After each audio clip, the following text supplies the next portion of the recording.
Hey guys, Divyansh and welcome back to another episode of football daily. और Manchester City को काला जादू सिखाया किसने? पोग्बा तो यूनाइटेड का प्लेयर था ना भाई। एक हफ्ते में पूरा यूरोपियन फुटबॉल की वो ही बदल दी भाई। यहाँ पर सबसे पहले अगर हम यहाँ पर बात करें भाई, रियल मैड्रिड पे वो जाके सैंटियागो बर्नाब्यू पे 3-3, और अब कहीं ना कहीं इसमें भी कोई डाउट नहीं है कि वो फेवरेट्स हैं एहतियात पे जब सेकंड लेग की बात करेंगे हम चैंपियंस लीग की।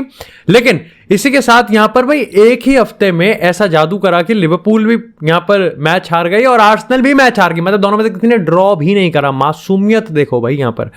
और इस पॉइंट ऑफ टाइम पे प्रीमियर लीग के टॉप ऑफ द टेबल पे यहां पर मैनचेस्टर सिटी है। और अगर मैं तुमको स्पॉइलर अलर्ट पहली दे दूं, लिवरपूल, आर्सेनल और मैनचेस्टर सिटी में सिटी का जो शेड्यूल है वो कंपैरेटिवली इजी है अगर हम दोनों बाकी कंपेटिटर। और दूसरी चीज ये है कि अब सिटी लेवल नहीं है बल्कि पॉइंट्स एडवांटेज पे। और ये तुमको भी पता है, ये स्क्रिप्ट पहले भी हम पढ़ चुके हैं कि कैसे यहां पर मैनचेस्टर सिटी इस पॉइंट ऑफ टाइम पे एक एडवांटेज पे बैठी है और कहीं ना कहीं सिटी इन चीजों को बॉटल करती नहीं है। एक हफ्ते पहले जहां पर लग रहा था कि हमको प्रीमियर लीग में एक नया चैंपियन देखने को मिलेगा, एक क्लब का नया फेयरवेल देखने को मिलेगा, या फिर शायद से आर्सेनल का एक नया रिसर्जेंस देखने को मिलेगा, वहीं चैंपियंस लीग में लग रहा था कि शायद से मैनचेस्टर सिटी की ट्रेबल को, मैनचेस्टर सिटी के टाइटल डिफेंस को यहां पर या तो रियल मैड्रिड तोड़ देगी, या अल्टीमेटली हमको एक नया चैंपियन देखने को मिलेगा आर्सेनल के चेहरे पे, या फिर एक बार्सिलोना का हमको रेमोंटाडा देखने को मिल सकता है। लेकिन भाई यहां पर वापस से एक हफ्ते के अंदर मैनचेस्टर सिटी अपने ट्रेबल होप्स पे वापस आ चुकी है। लेकिन सबसे पहले बात करते हैं यहां पर प्रीमियर लीग के दोनों मैचेस की। अब अगर आर्सेनल वर्सेस एस्टन विला की बात करें, उनाई एमरी वापस से अपने पुराने क्लब को फेस कर रहे थे। आर्सेनल एक एडवांटेज पे थी, होनी भी चाहिए थी, क्योंकि उनको पता था कि लिवरपूल ने ऑलरेडी यहां पर क्रिस्टल पैलेस के अगेंस्ट पॉइंट ड्रॉप कर दिए। और अगर आप इस मैच के पूरे टाइमलाइन को देखोगे ना, तो ऐसा नहीं है कि आर्सेनल ने खराब खेला। मैं बस ये कहूंगा कि यहां पर एस्टन विला उनसे ज्यादा स्मार्ट खेल गई। और भाई ये भी एक चीज है कि गैब्रियल की अगर हम बात करें, yes he has been solid defender throughout the season, लेकिन भाई क्लच मोमेंट्स में हकता तो है। देखो आज भी कहीं ना कहीं यहां पर उसकी गलती थी। दूसरी चीज यहां पर अगर हम बात करें बायर्न म्यूनिख की बात करें, तो वहां पर भी उसकी गलती की वजह से गोल खाया था। अगर आज की बात करें तो तुमको लगेगा कि हाँ भाई आर्सेनल ने बहुत सारे चांसेस क्रिएट करे, वो अनलकी रहे। लेकिन मेरे को लगता है कि यहां पर एक बंदे की तारीफ करनी बनती है, और वो है एमिलियानो मार्टिनेज। भाई ऐसे ऐसे सेव निकाले उसने, आप कह सकते हो कि यहां पर जो बॉक्स डिफेंडिंग है वो भी बेहतरीन है। डिएगो कार्लोस की बात करें, एब्सोल्युटली ब्रिलियंट। अगर मिडफील्ड की बात करें, टेलेमेंस ने मजे दिला दिए। यहां पर ओले वॉटकिंस ने भी अच्छा काम किया। कह सकते हो कि आर्सेनल अनलकी थी एट सम पॉइंट, लेकिन फिर यह भी समझना पड़ेगा कि अनलकी तो एस्टन विला भी थी, जिसने सबसे पहले यहां पर टेलेमेंस एक स्क्रीमर से ऑलमोस्ट 1 इंच दूर रह गया। और यहां पर ओले वॉटकिंस भी डेफिनेटली यहां पर अगर हम बात करें तो उसका भी एक गोल पोस्ट पे लग के वापस आ गया था। अगर गेम के डिफॉल्ट सेटिंग की बात करें तो यस, आर्सेनल ने पोजीशन को काफी डोमिनेट किया। एस्टन विला के पास भी काफी सारे चांसेस थे, लेकिन एस्टन विला एक चीज में बहुत ज्यादा, उनको पता था कि उनके यहां पर काफी मेन टीम प्लेयर यहां पर नहीं है, डुगलस लुइस नहीं था, तो उन्होंने यहां पर अपनी मिडफील्ड को थोड़ा चेंज किया और यहां पर मैकगिन और टेलेमेंस की मिडफील्ड पिवट को खिलाया। ऐसे में यहां पर उनको पता था कि एट टाइम्स उनको कंजर्वेटिव, और टेलेमेंस ने एज अ नंबर 6 भाई यहां पर काफी ज्यादा प्रेशर हटाया एस्टन विला से। उससे साथ ये भी भाई देखने वाली बात है कि जिनचेंको ना भाई देखो डिफेंसिव लाइबिलिटी तो है, और ऐसे बड़े गेम्स में यहां पर वो चीज थोड़ी सी सामने दिखती हुई भी, एक्सपोज होती हुई भी दिख रही है।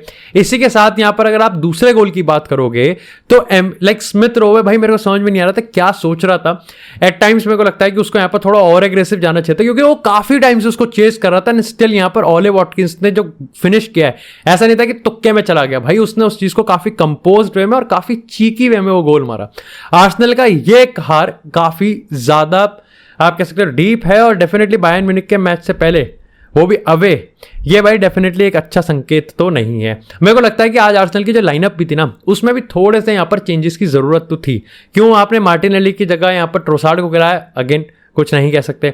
साथ ही यहां पर ओवर पासिंग भी अब एक दिक्कत है कि भाई जहां आर्सेनल को डायरेक्ट होने की जरूरत है, वहां पर वो अभी भी वो लगे पड़े हैं कि हाँ भाई पेप गार्डियोला मास्टर क्लास ही क्रिएट करके दिखाएंगे। बात करते हैं यहां पर लिवरपूल की। देखो मेरे को लगता है कि यहां पर लिवरपूल का तो डाउनफॉल मतलब पिछले 1-2 हफ्ते से ही आ रहा है, वो मैनचेस्टर यूनाइटेड के मैच के बाद ही एटलांटा से 3-0 पे अपने ही होम पे हार गए। एनफील्ड पे आज एक बार फिर से यहां पर आप क्रिस्टल पैलेस से हार गए। और लाइक एनफील्ड की अगर हम बात करें तो लास्ट क्लीन शीट जो मेरे को लगता है वो दिसंबर में आई थी। उसके बाद से यहां पर अगर हम स्टैट की बात करें तो 50 गेम में 21 बार पहले यहां पर ऑपोजिशन ने ही गोल मारा।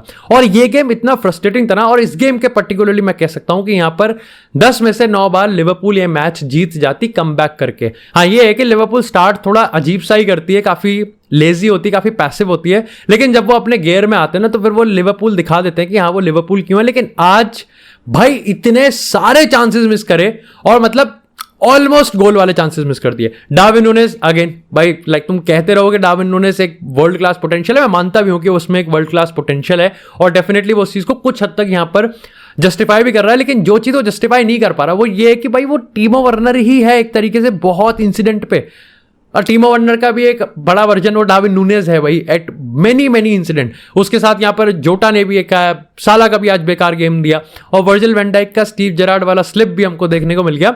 डेफिनेटली आई थिंक लिवरपूल और आर्सेनल की हम बात करें तो दोनों टीम्स को अपने आप को ही ब्लेम करना पड़ेगा कि उन्होंने यहां पर मैनचेस्टर सिटी के हाथ में लेजिट टाइटल जीतने के चांसेस पूरे पूरे उनकी गोद में लाके दे दिए। इसी के साथ बात करते हैं अब एक लेजेंडरी हिस्टोरिक इवेंट की। भाई लेवरकूजन ने यहां पर वर्डर ब्रेमेन को 5-0 से हरा दिया। तुम सोच रहे हो पिछले 10-11 साल की हम बात करें तो बायर्न म्यूनिख के अगेंस्ट कोई टीम खड़ी नहीं हो पाई। इसके पीछे बायर्न म्यूनिख का डोमिनेंस और उनकी यहां पर स्ट्रैटेजिक प्लानिंग तो है ही है, लेकिन इसके पीछे ये भी एक रीजन है कि कोई टीम कभी कन्विंसिंगली कंसिस्टेंट रहती ही नहीं है। ऐसे मोमेंट पे जब आपको पता है कि शायद से यहां पर आप टाइटल जीत सकते हो तो कोई कॉन्फिडेंस पे कमी नहीं दिखी, कोई प्रेशर नहीं था, 5-0 से पेल दिया। फ्लोरिन विर्ट्ज की हैट्रिक पे तो भाई पूरा हाईजैक ही हो गया यहां पर, और उसके बाद फाइनल विसल भी बजा दी। कहीं ना कहीं आई थिंक लेवरकूजन के मॉडल से भाई बहुत इंस्पिरेशन लेने की जरूरत है, और ये भी एक वेकअप कॉल है बायर्न का कि डेफिनेटली भाई आपको अपने स्ट्रक्चर में, आपको अपनी प्लानिंग में भाई थोड़ा एडवांस तो होना पड़ेगा, क्योंकि जब जब ज़ाबी अलोंसो जैसा बंदा आएगा ना, जब जब लेवरकूजन जैसी ऐसी टीम खड़ी होगी, तब तब बायर्न म्यूनिख को एक झापड़ तो पड़ने वाला है। और ये एक वेकअप कॉल है जिसको उनको रिस्पेक्ट के साथ एक्सेप्ट भी करना चाहिए और समझना भी चाहिए।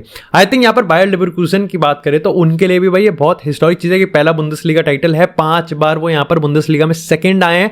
नेवरकूजन का टैग भी हटा दिया।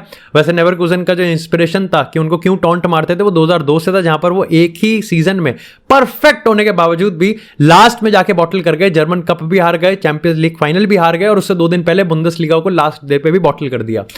लेकिन यहां पर ज़ाबी अलोंसो है, और भाई यहां पर उसकी टीम है, वो मेंटालिटी है। ग्रानिट जाका की हम बात करें, फ्लोरिन विर्ट्ज की बात करें, बोनीफेस की अगर हम बात करें, फ्रिम्पोंग की बात करें, ग्रिमाल्डो की बात करें, इतने सारे प्लेयर्स हैं और हर प्लेयर ने अपना काम एग्जीक्यूशन बेहतरीन तरीके से करा है, and this is really special feeling for everybody.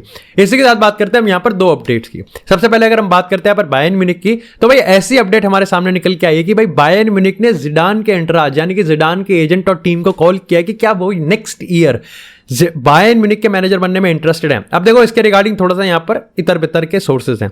सबसे पहले अगर स्काई स्पोर्ट्स की बात करें तो उन्होंने यहां पर कंफर्म किया है कि अभी ऐसा बिल्कुल भी नहीं है। जिडान के साथ यहां पर जो अगर हम यहां पर कॉन्टैक्ट्स की बात करें तो वो हुए थे, लेकिन वो तब हुए थे जब टुकल को सैक करने की बारी बस चल ही रही थी। अब क्योंकि टुकल के रिगार्डिंग बहुत स्टोरी आगे ही जा चुकी है और ऑलमोस्ट खत्म होने वाली है, सबको पता है कि वो यहां पर छोड़ के चला जाएगा। ऐसे में यहां पर सिर्फ 2 ही नाम है, और वो है यहां पर जुलियन नागल्समैन और रॉबर्टो दि ज़र्बी। इसके साथ यहां पर अगर हम बाकी लोगों की बात करें तो वो सोर्सेज ये इस समय स्पेनिश की बात करें या फिर फ्रेंच मीडिया की बात करें तो कुछ हद तक वो ये कह रहे हैं कि जिडान से कॉन्टैक्ट तो बनाया गया है, सिर्फ जिडान नहीं बल्कि यहां पर हंसी फ्लिक भी है और जोजे मूरिनियो भी इन द मिक्स है। देखो मेरे को लगता है कि मैं यहां पर थोड़ा इस तरफ से bent Hunga. I think Zidane यहां पर बायर्न म्यूनिख को पर्टिकुलरली अभी यहां पर एक अट्रैक्टिव पोजीशन नहीं देखता, क्योंकि बायर्न म्यूनिख में सिर्फ एक मैनेजरियल क्राइसिस नहीं चल रहा है, वहां मैनेजमेंट क्राइसिस भी चल रहा है। उनका स्क्वाड स्ट्रांग है, लेकिन अगेन यहां पर मैनेजमेंट काम करने देता है नहीं देता है, कितनी दखलंदाजी देता है, इसका बहुत ड्रामा है। और जिडान को पर्टिकुलरली स्क्वाड से तो फिर भी यहां पर इतनी प्रॉब्लम नहीं होगी, लेकिन मैनेजमेंट से प्रॉब्लम तो बहुत जल्दी हो जाएगी। ऐसे में यहां पर जुलियन नागल्समैन आएगा या नहीं आएगा ये देखने वाली बात है। लेकिन इसी के साथ अगर बात करें मैनचेस्टर सिटी की, अब देखो ये अपडेट कोई नई नहीं है, लेकिन इसके रिगार्डिंग यहां पर आई थिंक मैंने पहले कभी बात नहीं करी तो अब करते हैं। भाई मैनचेस्टर सिटी फ्लोरियन विर्ट्ज को यहां पर डेफिनेटली काफी ज्यादा इंटरेस्टिंग निगाहों से देख रही है। अब मेरे को ये बता देना चाहिए कि देखो मैनचेस्टर सिटी हेवीली लिंक्ड है यहाँ पर लुकस पाकेता से, मेरे से, लेकिन यहां पर लुकस पाकेता फ्लोरियन विर्ट्ज दोनों बहुत डिफरेंट प्रोफाइल्स है। लेकिन अगेन द पॉइंट इज कि लुकस पाकेता सस्ता नहीं आने वाला, 90 मिलियन का प्लेयर है। ऐसे में यहां पर काफी लोग कहते हैं कि लुकस पाकेता जितने में आएगा आप उससे ज्यादा प्लेयर्स अच्छे ले सकते हो। अगर इसी के साथ बात करें यहाँ पर फ्लोरियन विट्स की, तो देखो फ्लोरियन विट्स अगर इस पॉइंट ऑफ टाइम पे अंडर 23 सबसे ज्यादा चांस क्रिएशन की बात करें टॉप 3 में आता है, प्री असिस्ट की बात करें टॉप 3 में आता है, शॉट्स टेकन की बात करें टॉप 3 में आता है, और इसी के साथ यहां पर अगर हम शॉट वॉल्यूम की बात करें तो उसमें भी टॉप 5 में आता है। और मैं इसे बुंदेसलीगा की बात नहीं कर रहा, अक्रॉस द यूरोप की बात कर रहा हूं। काफी एनालिस्ट पे जितना ही मैंने पढ़ा है यहाँ पर फ्लोरियन विट्स पे, वो मानते हैं कि फ्लोरियन विट्स में दो खासियत चीज है। देखो सबसे पहली चीज तो ये है कि वो गुंडोगन की पोजीशन में खेल सकता है जहां पर वो नंबर 8 होगा, लेकिन क्योंकि तुमको पता है मैनचेस्टर सिटी उसका नंबर 10 की तरह ही यूज करने वाली है, और जो कि पेप गार्डियोला उसका मास्टर है। लेकिन सब यहां पर उसकी जो दूसरी खासियत है वो ये है कि वो केविन डी ब्रुयन का सक्सेसर है भाई, और केविन डी ब्रुयन जो कि 33 के हो चुके हैं, आज नहीं तो कल यहां पर उसको रिप्लेस करना ही पड़ेगा। सिर्फ एक नहीं दो कॉन्सिक्वेंसेस है इस डील में, वो ये है कि सिर्फ मैनचेस्टर सिटी यहां पर नहीं है, और फ्लोरियन विट्स यहां पर सस्ता नहीं आने वाला भाई, काफी महंगा पड़ सकता है। लगभग 120-130 आप मान के चल सकते हो कि पहला प्राइस तो यही आएगा। और दूसरी चीज ये है कि क्योंकि ज़ाबी अलोंसो वहां रुका हुआ है, और डेफिनेटली यहां पर नेक्स्ट सीजन चैंपियंस लीग खेलने वाले बायर लेवरकुसेन, बाकी सारे प्लेयर्स को लूज करना एक अलग चीज होती है, लेकिन फ्लोरियन विट्स को लूज करना आई थिंक ज़ाबी अलोंसो कहेगा कि too much too big to ignore है, और आई थिंक यहां पर वो इसको इजीली तो नहीं होने देगा।